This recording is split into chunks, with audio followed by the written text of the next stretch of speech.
Ah. Oui, allô, voilà.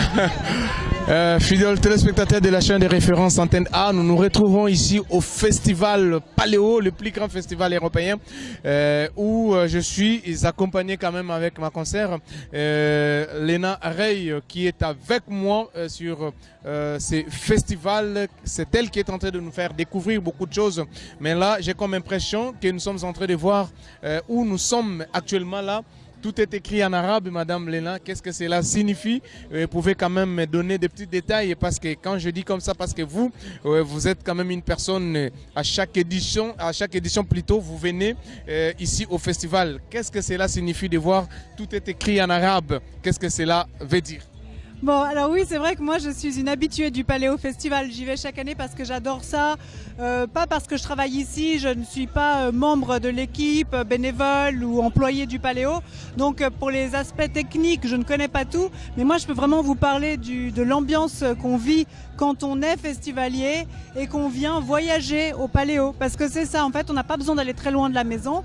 Moi j'habite proche de Nyon finalement, mais quand je viens ici, je voyage dans le monde. L'année dernière, il me semble que nous étions dans les pays des Balkans, et cette année, eh bien, nous sommes dans les pays du Maghreb.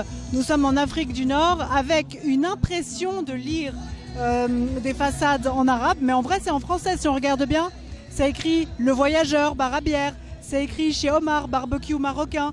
Mais ils ont vraiment comme ça fait une ambiance avec une écriture. Et ça nous fait voyager. Et chaque année, ils adaptent complètement le décor de cette zone. Alors globalement, le festival, on reconnaît les endroits, mais ici, c'est toujours différent.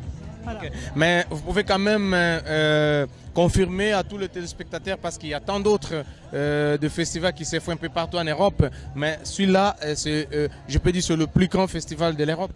Alors, je sais qu'il fait partie des plus grands. Est-ce que c'est le plus grand en termes de nombre de visiteurs? Capacité d'accueil. Voilà, ça je ne saurais pas dire. Mais si on conjugue tout, c'est-à-dire le nombre de visiteurs, les grandes têtes d'affiche et l'ambiance, c'est clair que selon moi c'est le festival numéro 1. Et vraiment, dans le cœur des gens, il l'est, parce que je ne crois pas qu'on retrouve une ambiance pareille ailleurs. Donc, il y a plusieurs artistes qui prestent ici. Combien d'artistes avez-vous déjà vu de vos propres yeux, des renommées internationales?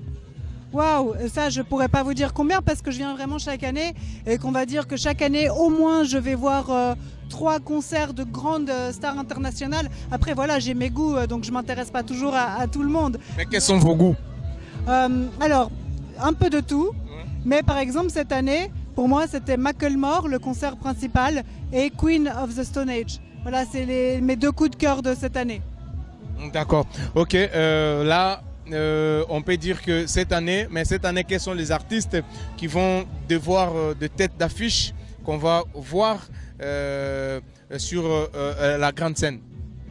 Sur la grande scène, il y a par exemple David Guetta, qui est vraiment la star des DJ internationales.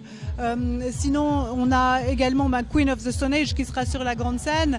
On a eu Justice, des DJ aussi. Alors bon, ils n'ont pas fait un show vraiment en interaction avec le public. Parfois, c'est quelque chose d'assez tourné sur soi. Là, c'était le cas avec beaucoup un show light comme ça, mais en dehors du show de lumière, ils n'ont pas vraiment conjugué avec, ils sont pas mis en harmonie avec le public, j'ai trouvé. Par contre, Macklemore est un artiste qui partage. Justement, lui, il partage avec son public, il lui parle, et ça rend le spectacle vivant. Donc sur la grande scène, on a un petit peu de tout. Je sais que demain soir, il y aura un artiste sénégalais aussi sur la grande scène. Donc voilà, il y a un peu de tout sur cette scène-là, pour plusieurs ambiances. Comme je dis, des artistes qui sont proches du public, d'autres qui font un peu leur truc dans leur monde. Et il en faut de tout pour faire un monde, justement. Voilà. Merci beaucoup, Madame Léna. On ne te prend pas beaucoup de temps. Un message peut-être à tous les téléspectateurs, les habitués qui commencent à s'habituer avec vous maintenant sur la chaîne de référence Antenne A. Et je vous avoue que vous êtes pas mal aimés par les téléspectateurs, particulièrement celles de la République démocratique du Congo qui te regardent en ce net moment. Ça me va droit au cœur, ça me fait un immense plaisir parce que depuis que j'ai rencontré William Tshisekedi, eh bien, je suis très heureuse d'avoir créé ce contact et ce pont avec votre pays et avec l'Afrique en général et très heureuse de pouvoir collaborer, coordonner aussi le tournage ici et j'espère vous faire vivre aussi d'autres moments, d'autres façons de découvrir un peu la Suisse. Et c'est un grand honneur pour moi. Voilà. Merci beaucoup. Fidèles téléspectateurs, nous continuons dans cette, je peux dire, ce festival où nous sommes en train de vous faire découvrir comme si vous étiez avec nous ici en Suisse. Merci de votre fidélité à cette grande émission. La diaspora nulle part ailleurs, seulement ici. Mais si nous sommes accrédités, c'est grâce à elle.